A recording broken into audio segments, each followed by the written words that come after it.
The Denver Broncos get the guy that every team wants. I am so hyped for this story. I have not stopped thinking about it since literally I read the article late last night. I've been talking to everyone about it. Even at the barbershop today, I watched LeBron James's barbershop series, and I thought that would be a great place to unpack all my sports talk with.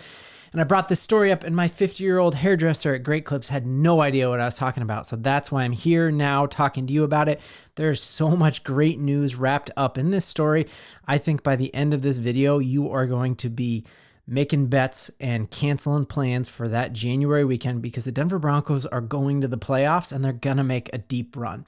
So all the hype aside, let's hop right into that story. So the story covers up so much of what happened last week at Detroit. We've talked ad nauseum about how that wasn't a must-win game, that of all the games we had to lose, that was one that we were allowed to lose. One of the things that was disappointing in that game was how we played against the run and how we played against tight ends. Much of those matchups fell on PJ Locke. PJ Locke did not have his best game. I was very curious how he looked pedestrian at best during that game and what was the deal with it. His injury status, he was questionable all week. Well, this is one of the craziest stories I've ever heard in sports, and that is PJ Locke did not arrive at that game like every other Denver Bronco. No, instead, PJ Locke had a road trip where he had to get loaded up, this big old NFL player, and get trucked on I-80 40 hours to go and play this game in Detroit. Now, I have made this drive 3 times a year since I was in college. And so truly I am an expert at absolutely how horrible this is. And so I got so much to unpack with this. But let's first dive into all that this shows about the grit of this team, the grit of this player, and how that all trickles down from the top and Sean Payton. So one of the crazy things about this story is we remember PJ Locke took a helmet.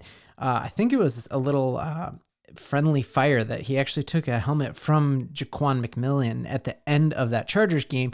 He finished the game, but the reports in the locker room after the game was that he could only whisper because he took a helmet to the throat and it was a throat injury. Well, one of the crazy things that ended up happening was by the end of the 3rd day, air was trapped in my throat and my lungs, and there was air trapped in my heart area. He had to go under anesthesia to go and get an MRI of an EKG tests.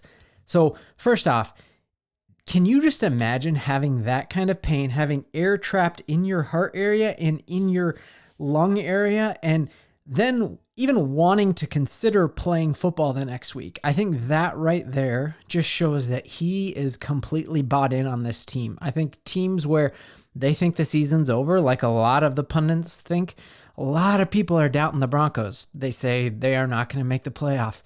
If PJ Locke did not think we had a legit chance at the playoffs, he literally is in the most pain of his life and in what could someone say is like a life or death situation. And he's like, hey, how fast can I get back there and playing? You hear so many people that they get a hangnail at the end of the season. They know their team's out and they are asking to go on injured reserve.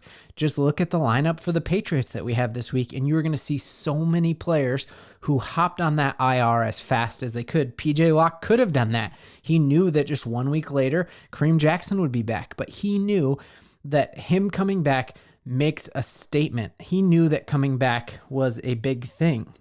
So despite all of that, he was medically cleared to play, but going up to altitude to fly to Detroit, the cabin pressure of being in the airplane could have made the air that was still stuck in places explode. Literally, he's like, psh, I don't care. How else can I get there? So he and 3 other probably stinky dudes load up in an RV and drive on I-80 from Denver to Michigan. So like I said, since college, my wife's family is from the Grand Rapids, Michigan area. I grew up, born and raised in Denver, Colorado. I've done that drive at least 3 times a year since I was married. It is miserable, absolutely miserable. You get there and you feel like a zombie for 2 or 3 days after being stuck in a car that long. Your legs literally feel like lead. I've probably been in the dumbest fights I've ever been in with my wife. Everything that could go bad after one of those drives typically goes bad. So they hop in this RV, they drive, and when you're in an RV, they're governed, so you can't speed through Nebraska like you can when you're driving like a Honda minivan, like I always do. And so they're driving. It takes him a full 20 hours to get to Detroit. He gets to Detroit just a few hours before the team bus leaves from the hotel to the stadium. He has time just for a full body massage, and then boom, he eats his pregame meal and he is out there playing. So that right there is bonkers. Like, that is so crazy that he played as well as he did. But I just think that the level of buy-in that shows this entire team. Like, if you are thinking about coming out of play because you dinged up your ankle, or you're thinking about giving up on a play because you're tired, you remember that your leader out there, PJ Locke, he gave up an entire work week to get in an RV with some stinky dudes chugging Red Bull, and gave it up, put his body on the line for this team. And that is why, Broncos country, this story just shows that they believe. PJ Locke had nothing to prove by doing this. I think he truly believes that the Denver Broncos will make the playoffs, and he wants to be a part of it. The other great news that I just heard today that I haven't stopped thinking about was I heard Brady Quinn was on an interview with Vic Lombardi on his show one of these mornings. And Lombardi was basically saying like, hey, was this a pretty bad thing that we saw Sean Payton just totally dog cuss out Russ on the sideline?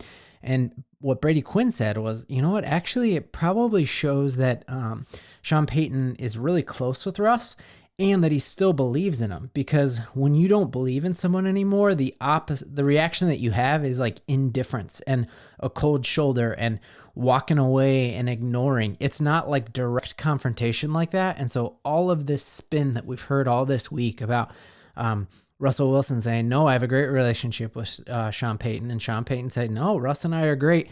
That's probably actually true. And Sean Payton probably does care about Russell Wilson, or that wouldn't have been the reaction. He wouldn't have like confronted him. You confront someone when you think it can change behavior or make a difference. You don't do it to someone you're indifferent about. So those two stories this week show that you need to clear out your plans for wildcard weekend, because the Denver Broncos believe. And it doesn't matter if I believe, like I have since I started this channel, the very first video I put on, 5 reasons to believe.